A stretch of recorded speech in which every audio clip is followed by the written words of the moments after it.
כשאני מסתכל על עצמי בתור מורה, בתוך תיכונת, במיוחד אחרי 3 השנים שאני נמצא בו, אני מתחיל להעריך יותר ויותר את המשמעות לא רק של הטכנולוגיה העילית שהתלמידים נחשפים אליה, גם במסגרות הלימודיות שאני מלמד בהן וגם במסגרות הכלליות של בית הספר. אני מתחיל להעריך מיום ליום גם את הדברים היותר פשוטים. היכולת של תלמיד להרים פטיש ומסמר, לבנות לעצמו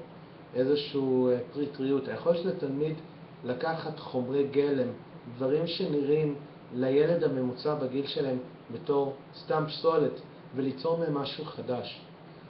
זה אחד הדברים שמאוד חשובים לי בתור מורה, בתור איש חינוך, ואני מרגיש שיש לזה גם השפעה המשכית על העשייה שלנו פה. אחד הדברים המרכזיים כשאני ומקס, השותף שלי פה, התחלנו להסתכל על תהליך ההכשרה שאנחנו רוצים לתת לילדים שלנו בהיבט השש-שנתי, כמובן בתור זה של תיכונת הוא בית ספר מכיתה ז' עד כיתה י"ב, על לתת לתלמידים גם את הדברים הקצת נשכחים, הדברים שאני זוכר בתור שיעורי מלאכת יד, שהתלמידים למדו ליצור, לפעמים ליצור מאפס, לפעמים למחזר, אבל להשתמש בידיים שלהם, משהו שקצת מנותק לפעמים מתלמידים היום. עכשיו, התלמידים היום רגילים לתרבות הצריכה המאוד מפותחת שקיימת אצלנו במדינה, בעולם. הרעיון של אם אני צריך משהו, בוא נקפוץ ישר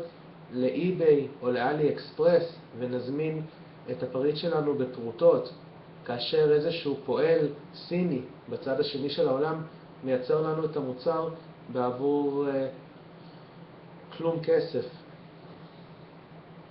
זה משהו שמאוד מפריע לי אישית בתרבות הצריכה שלנו,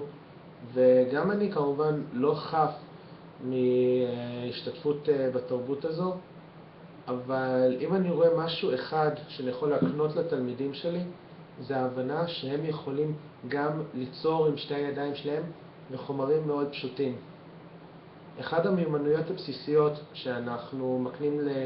לתלמידים רבים בתוכניות הכשרה שלנו, שאנחנו מקיימים בבית ספר, הוא הנושא של עבודה בעץ. עץ מבחינתי הוא חומר סלחן, הוא חומר שאני בתור יוצר או מעצב או בונה,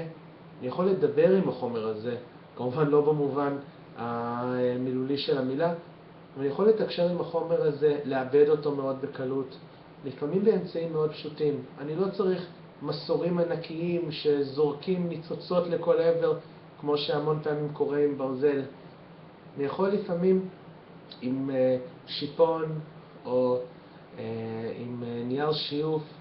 לקחת חתיכת עץ שהיא נראית מאוד מחוספסת בהתחלה ולהפוך אותה ממש ליצירת אומנות. חוץ מהנושא של עבודה בעץ, כמובן שאנחנו גם מקנים לתלמידים שלנו מיומנויות של עבודה בחומרים יותר מתקדמים, כגון אלומיניום, מתכת, אבל לא רק המיומנויות עצמם, אלא ההבנה שהם יכולים, ההבנה שאומנם הם יחסית צעירים מבחינת הגיל שלהם, חלק מהתלמידים בכיתה ז', המבוגרים ביותר בבית ספר זה תלמידים שיעלו בשנה הבאה לכיתה י', אבל משהו שהיה נעלם מהחיים שלהם עד עכשיו, גם בגלל הסביבה שהמון פעמים הם גדלו בה וגם בגלל החברה, כי זה לא היה דבר מקובל כל כך בסביבה שלהם, שהם ילכו עכשיו להום סנטר או לחנות מלאכה אחרת, יקנו מברגה, יקנו מקדחה, יקנו חומרי גלם. אני בטוח שגם מבחינת חלק מההורים שלהם לא יהיה הכי נוח אם פתאום הילד שלהם קודח ומנסר בבית, כי מה יגידו השכנים, מה יגידו המשפחה, הבן שלכם, הבת שלכם הולכת להיות נגר,